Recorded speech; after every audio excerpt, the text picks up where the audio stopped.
Hey everybody, it is Justin Watcher here from ProSportsExtra.com. As usual, you guys know where to find all the socials. It's ProSportsExtra.com. You don't need me to explain it a million times over and over every single week, but here's the deal. It's time to shake things up again, folks. Everybody in the WWE world, everybody in the WWE universe, they know what's going on this Friday and this Monday, two-night event, WWE Draft. It's where all the superstars are thrown in this big giant pool. It's a whole big thing. Anybody that follows sports, you know what a draft is. So we're going to decide which players are going on which side, which wrestlers are doing what, which stars are getting moved, and who's staying put.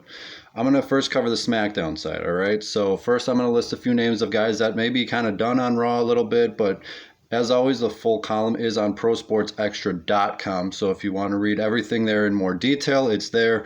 But for now, I'm going to give you a quick little rundown of my top 5 guys that I listed. Number 1, Monday Night Messiah and Monday Night Rollins. Sorry, but it may be time for Seth Rollins to go. I'm not entirely sure if he is finished with his Murphy / Mysterio / whatever they're doing on Raw right now, but here's the deal, folks. He has not been on Smackdown in, I believe, 4 years, something like that. It's been a while. I don't know if he's officially done. Like I said, he's kind of got some loose ends to tie up. But if there's anybody looking to move, I would say it's Seth Rollins. How that factors into Becky Lynch coming back and all that, I don't think it matters right now. I really don't.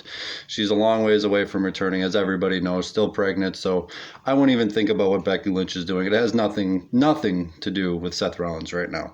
Second up, I got Zelena Vega. They've kind of broken up with her, Andrade, Angel Garza. That whole thing kind of seems to be a little bit finished up. So she's kind of been more of a singles wrestler recently, and she's been doing a great job, but she's also been losing. And usually when people lose, that kind of means that they are leaving the territory. That's kind of a phrase they use. When you're kind of going elsewhere, you kind of go out on your back and kind of lose to the other players that'll be there.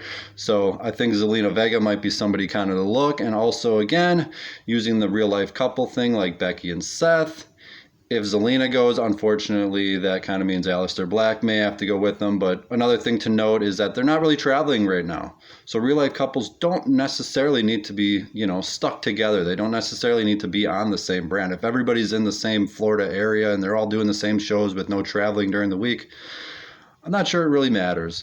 Third, I got here Ricochet. Ricochet is amazing. Everybody knows what he's done in the whole entire world and everywhere, especially in NXT.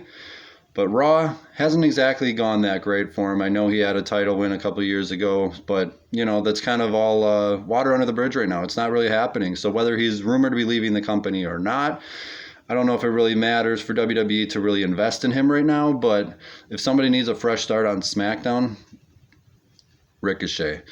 Number 4 here I got is a little controversial choice here. I'm not entirely sure. I was either going to write down him or Randy Orton because I think Randy Orton and Edge, I think that feud would be amazing on SmackDown. I think it could be right under the level of the main event where Roman Reigns is dominating with his Tribal Chief character. I think if you have Randy Orton and Edge right underneath that, you got a stacked card no matter what. But either way, I put down Keith Lee. I think him, the stud Drew McIntyre, Randy Orton, those 3 on top is going to be a little bit crowded. So I don't know what Braun Strowman's doing, but Braun Strowman and Keith Lee have been kind of teasing a little bit of a thing there.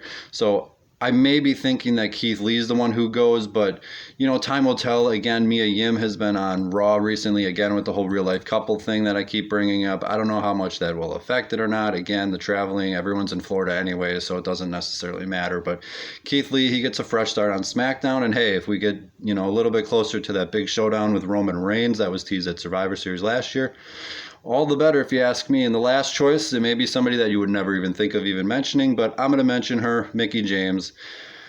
I think she got a little bit of the raw deal, no pun intended there, with the Asuka situation. I understand trying to protect her and the safety and all that, the referee's decision, but, she deserves a little bit better. Even before that, she deserves a little bit better. So if it's going to SmackDown, whatever it is, even if she has a broken nose right now, you can get back in the ring in however long, and she'll be fine.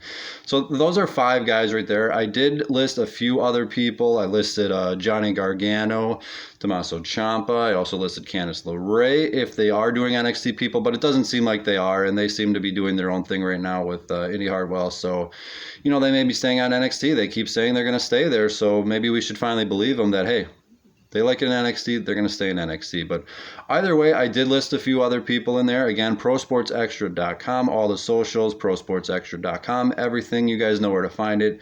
So until next time, you guys know what I'm going to say, right? Go Pack, go. Go